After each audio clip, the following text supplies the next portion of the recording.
గత మార్చిలో జరిగినటువంటి ఎమ్మెల్సీ ఎన్నికల్లో స్వతంత్ర అభ్యర్థిగా పోటీ చేసి నాకు మద్దతు ప్రకటించినటువంటి వామపక్షాలు వారి అండతో ఎన్నికల్లో పోటీ చేయడం జరిగింది. దాదాపు 19,998 ఓట్లు నాకు గ్రాడ్యుయేట్స్ 2003 మార్చి జరిగినటువంటి ఎన్నికల్లో వేయడం జరిగింది. వారందరికీ కూడా మీ ద్వారా కృతజ్ఞత తెలుపుతూ, అదేవిధంగా ఈ సందర్భంగా వారందరి నుంచి కూడా క్షమాపణ కోరుకుంటున్నాను. 2003లో జరిగినటువంటి ఎన్నికల్లో మొదటిగా నేను ఒక స్వతంత్ర అభ్యర్థిగా పోటీ చేయడం అనేటువంటిది 2007లో 93 బీసీ కులాల ఐక్యవేదిక ఆధ్వర్యంలో జరిగినటువంటి ఎన్నికను దృష్టిలో పెట్టుకుని తిరిగి 2023 ఎన్నికల్లో పోటీ చేయడం జరిగింది. కానీ సమాజంలో నిరంతరం పేదల గురించి, ఒక ప్రత్యామ్నాయ రాజకీయాల గురించి, ఒక స్వతంత్ర భావజాలాల గురించి మాట్లాడేటువంటి వామపక్ష భావజాలం ఉన్నటువంటి వ్యక్తులు, పెద్ద పెద్ద లీడర్లు ఆ ఎన్నికల్లో నాకు మద్దతు ప్రకటించి చివరికి ఎన్నికలు సమీపించినప్పుడు రెండు వామపక్ష పార్టీలు,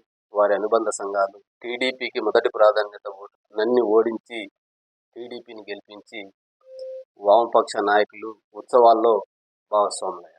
ఒక బలహీన వర్గాలకు చెందినటువంటి వ్యక్తి, ఉన్నత చదువులు చదువుకున్నటువంటి వ్యక్తి శాసన మండలికి పంపడానికి నిరంతరం పేదల గురించి మాట్లాడేటువంటి వామపక్ష భావజాలం ఉన్నటువంటి వ్యక్తులకే ఇష్టం లేనప్పుడు ఈ రోజు ఈ రాష్ట్రంలో రెండు బలమైనటువంటి ప్రాంతీయ పార్టీల నడుమ నాలాంటి ఎంతో మంది రాజకీయ భవిష్యత్తుతో పాటు వారి జీవితాలని కోల్పోతారు.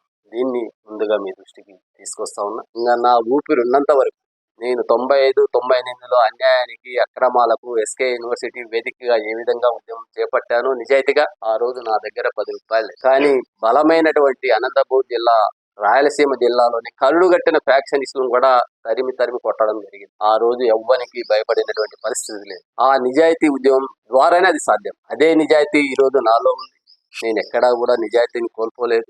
ఆశపడ్డా, మోసపోయినా, భంగపడ్డా తప్ప నా నిజాయితీని మాత్రం ఎక్కడా నేను వదులుకోలేదు. అంతే నిజాయితీ ఈరోజు అణగారిన వర్గాలు కావచ్చు, గొంతు లేని వారి పక్షాన గొంతునై ఎవరినైనా కూడా ఎదుర్కోవడానికి సిద్ధంగా ఉంటాను. అది ఈరోజు నా ఒక్కరితో కాదు, నా బోటోడు లక్షల మంది, కోట్ల మంది తయారైతే తప్ప ఈ గుంట నక్కల్ని, ఈ తోడేళ్లను తరిమి కొట్టేటువంటి పరిస్థితి రావాలంటే రాష్ట్రంలో మార్పు రావాలా. ఆ మార్పు కోసం నిరంతరం నా ఊపిరున్నంత వరకు పోరాటం చేస్తూనే ఉంటా.